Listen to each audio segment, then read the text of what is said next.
اعوذ باللہ من الشیطان الرجیم بسم اللہ الرحمن الرحیم۔ نبی اکرم صلی اللہ علیہ وسلم کے زمانے میں دو عورتوں کا جھگڑا ہوا۔ ان میں سے ایک حضرت انس رضی اللہ تعالی عنہ کی بہن تھی جنہوں نے دوسری عورت کا دانت توڑ دیا تھا، تو مقدمہ نبی اکرم صلی اللہ علیہ وسلم کی عدالت میں آیا تو رسول اللہ نے فرمایا کہ قرآن کریم کے فیصلے کے مطابق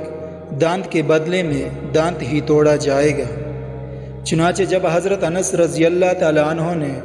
اپنی بہن کے بارے میں رسول اللہ کا فیصلہ سنا تو رسول اقدس صلی اللہ علیہ وسلم کی خدمت میں حاضر ہوئے اور عرض کیا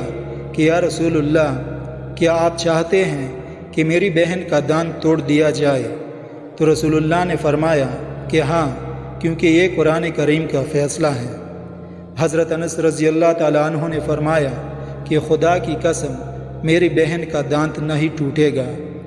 ناظرین، یہاں پہ سوال پیدا ہوتا ہے کہ کیا حضرت انس رضی اللہ تعالی عنہ نے شرعی حکم پہ اعتراض کیا تھا یا رسول اللہ کا فیصلہ قبول نہ تھا؟ لیکن نہیں، ایسا نہیں تھا، بلکہ انہوں نے قسم اس لیے کھائی تھی کیونکہ ان کو اللہ تعالیٰ کی ذات سے امید تھی کہ اللہ تعالیٰ ان کی قسم کو رائیگاں نہیں جانے دے گا، بلکہ ضرور کوئی نہ کوئی سبب پیدا کر دے گا۔ چنانچہ جب حضرت انس رضی اللہ تعالی عنہ نے قسم کھائی تو رسول اللہ نے فرمایا کہ اس عورت کے گھر والوں کے پاس جاؤ، اگر وہ تاوان پر راضی ہو گئے تو پھر کوئی حرج نہیں۔ چنانچہ لوگ اس زخمی خاتون کے گھر والوں کے پاس گئے تو ان لوگوں نے تاوان پہ رضامندی ظاہر کر دی، اگرچہ وہ پہلے ہرگز نہیں مان رہے تھے بلکہ وہ بدلہ لینے پہ تلے تھے۔ رسول اقدس صلی اللہ علیہ وسلم کو جب حالات کا علم ہوا تو آپ صلی اللہ علیہ وسلم مسکرائے اور حضرت انس کے دبلے پتلے جسم اور پٹے پرانے کپڑوں کی طرف دیکھ کر فرمایا